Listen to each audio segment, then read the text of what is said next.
What's going on, Fantasy Ballers? It's your league manager, Commissioner Flex. Basically here to bring you one of the last two fantasy flexes for the end of the season. Gonna do the last semifinals recap and the finals preview for you guys. And it goes a little something like this. Last week's matchups, you had two matchups in the semis, obviously, which pitted the number 5 New York Knicks, myself, against the Orlando Magic, the number 1 team in the league. And in the second matchup, you had the Atlanta Hawks taking on the Phoenix Suns. The Atlanta Hawks were the 3 seed in that one, and the Phoenix Suns were the number 2 seed. Let's go ahead and move on over to the scoreboard. The scoreboard went like this.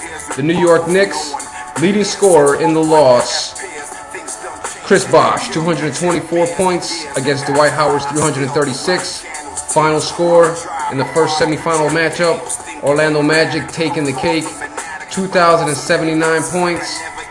The Knicks, 1,762 points. Not even close. But I try to give him a run for his money. Good luck to Mr. Brian DeMilo in the finals. And in the second matchup, you got the Atlanta Hawks taking on the Phoenix Suns last week. The Phoenix Suns came out on top. That was actually a closer matchup. 1965 to 1942. The leading scorer for the Hawks was Brook Lopez. The leading scorer for the Phoenix Suns, Troy Murphy, with 245 points. Brook Lopez had 249 in the loss, which potentially sets up a matchup between the two best teams in the league record-wise. I believe both were in the opposing brackets too, in the opposing divisions, if I was correct. Yes, that is right. The Phoenix Suns were the West Division, the Orlando Magic were the East. What am I thinking? And like I said, that pits them up at a matchup against each other.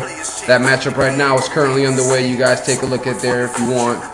Right now the score is 3-0 Orlando Magic, but like I said, right now the time is only 7:55, so the matchup is only getting started. We got to the 4th. Let's see what happens all week long. Basically, I do want to remind you guys, I did up the keeper count to 3, just in case. I mean, I know people haven't been here all year, and some people got in towards the end, so they kind of handicapped them. They didn't actually get to draft their teams, but they might have found a couple people that were actually happy with that they can build the core around next year. I do want to thank everybody for being active. I want to thank everybody for checking in, signing in, and doing your thing. I want to thank everybody for tuning into the show. There will be one more show to salute the champ, and that will be next week. Basically, want to thank you guys, like I said, for tuning in.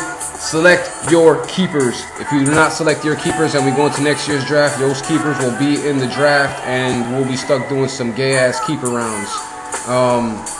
Go ahead and make sure you select your keepers. I will remind you again at next week's show. I will remind you again at the end of this broadcast to select your keepers. Like I said, this is the Commissioner Flex. I'm out. It's been a while. It's been a great season. Like I said, this became one of my favorite leagues once I took it over. I try to make it as real as can be, try to make it as entertaining as can be. And I mean, I even threw in an 8-man playoff race, so you know what I'm saying, you can't get no better than that. Everybody was in the playoffs at the end unless you basically didn't sign in or check in. Once again, thank you, and select your keepers.